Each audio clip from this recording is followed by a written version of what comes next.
Salam aziz Türkmen halkım, aziz vatandaşlar. Ben bugün tek başıma video çekmeye karar verdim.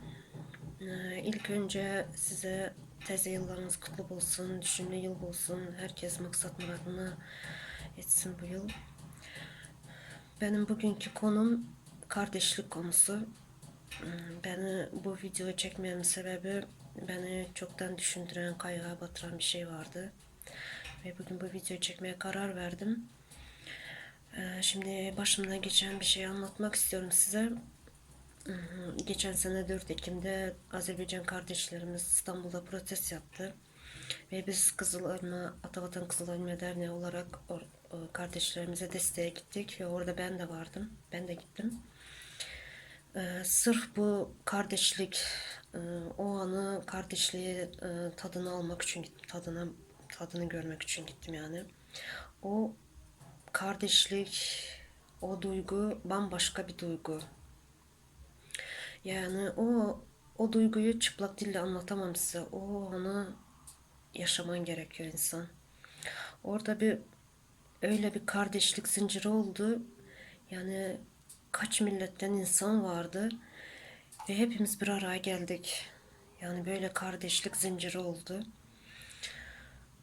Ve Azerbaycan kardeşlerimizin kendi toprakları için, çocukların geleceği için yani öyle bir mücadele verdiler. Yani çok, yani o anı anlatamam size. Gerçekten güzel bir duygu. Hiç başka milletler desteğe geldiler. Onların böyle ağzı bir olduğunu görüp, onların böyle mücadele ettiğini görüp, yani herkes desteğe geldi oraya. Yani demek istediğim, bizim Türkmenler neden böyle bir şey yapamıyoruz? Neden bir araya gelemiyoruz? Neden bir zincir oluşamıyoruz? Neden bizi böyle dağıttılar? Kim dağıttı bizi? Bunun suçlusu kim? Sadece bu iki diktatör mı ya da biz mi? Biz de mi suçluyuz buna? Yani demek istediğim şimdi mesela bir topraklarda doğduk. Türkmen toprağında. Yani Özbek olsun, Türkmen olsun, Kazak olsun. Yani hepimiz bir toprakta doğduk ama neden bizi dağıttılar? Neden bize mesela tat, şatır, Ersar'ı yine bilmiyorum bir şeyler diye bizi böyle ağzala ettiler. Millet parazılık yaptılar. Biz neden bunların oyuncağı olduk? Yani insan olarak mesela insanda olduğu zaman dinini, milletini, e, ırkını seçerek doğulmuyor. Herkes insan olarak doğuluyor. Yani bu Kur'an'da da var. Mesela millet ayırmak, millet parazlık yapmak yani hem günahtır hem suçtur. Ama bunu işine gelenler yapıyorlar ve biz de maalesef bunların oyuncağı oluyoruz. Bu işler büyük siyasetin yani oyunu ama bizde bu diktatörde mesela bizim diktatörde onun oyuncağı bizde maalesef yani yanan ceza şey olan yani olan bize oluyor. Halka oluyor. Biz neden buna izin veriyoruz? Hepimiz bir araya gelsek, toplansak, biz bunun üstesinden çıkabiliriz aslında. Neden biz bunu yapamıyoruz? Mesela biz şu anda artık 21. asırdayız ve bizim halk hala eski düşüncelerde. Dünya büyüyor, insanların aklı, fikri, düşüncesi büyüyor. Yani insanlar hayatını kolaylaştırıyorlar. Ama maalesef bizim halk hala şu eski düşüncelerde bir ekmek için, bir mesela yumurta için. Türkiye'de mesela ekmek, yumurta, un yani kuruş duruyor. Bunlar gittin mağazaya, dükkanına, marketlere gidiyorsun, alıyorsun onları sırasız falan. Ama bizde hala çocuklar e, sabahın köründe saat 5'te durup sıraya durup ekmek için, yumurta için, un için sıraya duruyorlar. Yani sırf hayatını geçindirmek için artık mücadele ediyorlar. Ve bunu hmm, bilmiyorum artık nasıl biz bunu görüp halk bunu görüp de susuyorlar yani. Bunu artık bir araya gelip toplanıp ağız bir olup mücadelesini vermemiz gerekiyor. Yani topraklarımız elimizden gidiyor, vatanımız elimizden gidiyor ve biz hiç mücadele etmiyoruz bunun için. Kardeşlik elimiz tutup bir araya gelip toplanıp yani savaş değil de görüşelim bunun için. Mesela Türkmenistan'da diyorlar kanun yürümüyorlar. Yorumlarda yazıyorlar hakkını talep etmeye öğren diyorsun. Türkmenistan'da kanun yürümüyor diyorlar. Yani kanun sensin. Sensin kanun. Kanunu e, halk kendi talep etmeye bilmezse, öğrenmezse onlar da işine geldiği gibi kullanıyorlar. O yüzden sen bileceksin ki talep etmeye, kanununu öğrenip talep etmeye bileceksin ki o da yürüsün, işlesin yani kanun. Yani demek istediğim mesela şu anda ben Roman kardeşlerimiz var. Yani bizim dilde Sigan diyorlar.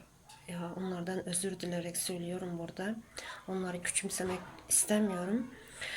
Onların mesela bütün dünya yazılmış ama toprakları yok, vatanı yok. Biz de sonuçta böyle olacağız bu gidişte. Yani şu anda Türkmenlerin en son şansı diye düşünüyorum. Yani mücadele etmese yine 100 yıl ayağa kalkamayacağız. Mesela şu anda YouTube'larda izliyorum. Geçen gün Baris kardeşimiz çıktı mesela.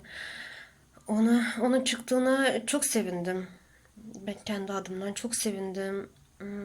Aferin ona, böyle cesaretle çıktı, yüzünü açıp çıktı, konuştu. Ama onun bir sözü vardı, ona çok üzüldüm. Ben Halmurat Ağa'nın kanalına video gönderdim dedi. Ama orada benim sesimi tanıyanlar bana senin yerin artık O'dan depe diye söyledi dedi. Yani bu ne demek şimdi? Mesela sen o da senin Türkmenistan vatandaşı, o da senin kardeşin yani toprak. Sen neden bunu diyorsun? Sen onu demeyin yerine onun elinden tutup ona destek çıksan olmaz mı? Bize destek çıksan olmaz mı? Yani hepimizin toprağımız, hepimizin geleceğimiz, çocuklarımızın yani geleceğimiz oralar. Ne zamana kadar bu yurt dışında kalacağız? Yani bunun mücadelesini vermemiz lazım bence. Şu anda YouTube'larda dediğim gibi izliyorum. Halk ayağa kalktıktan sonra şimdi yavaş yavaş Türkmen halk ayağa kalktı, göz açılmaya başladı ama bakıyorum her yerden biri çıkıp e, ortalığı dağıtmaya çalışıyorlar. Halkın aklını fikrini dağıtıp bir araya getirmemeye çalışıyorlar. Yok birine yani birbirine çamur atıyorlar daha doğrusu.